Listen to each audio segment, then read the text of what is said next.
Station Ghanpur మాజీ MLA Tatikonda Rajaiah బీఆర్ఎస్కు రాజీనామా చేశారు. రిజైన్ లెటర్ను పార్టీ చీఫ్ కేసీఆర్కు పంపించారు. పార్టీ విధానాలు నచ్చకపోవడంతో రాజీనామా నిర్ణయం తీసుకున్నట్లు రాజయ్య ప్రకటించారు.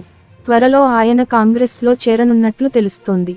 ఇటీవలి అసెంబ్లీ ఎన్నికల్లో రాజయ్యను కాదని బీఆర్ఎస్ కడియం శ్రీహరికి టికెట్ ఇచ్చింది. అప్పటి నుంచి ఆయన అసంతృప్తితో ఉన్నారు.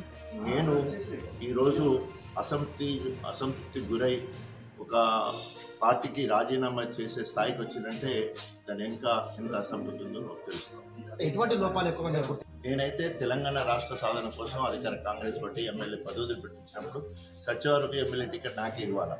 ఆ టికెట్ ఇవ్వకపోవడం వల్ల అనేక మంది ప్రజాస్వామ్యవాదులు, దళిత సంఘాలు, ప్రత్యేకంగా మాదిగ సంఘాలన్నీ కూడా మాదిగ అస్తిత్వం మీద దెబ్బపడ్డది. సో మాదిగ ఆత్మగౌరవం మీద దెబ్బపడ్డది అని చెప్పేసి అనేక మంది నా మీద తీవ్ర ఒత్తిడి తీసుకురావడం జరిగింది.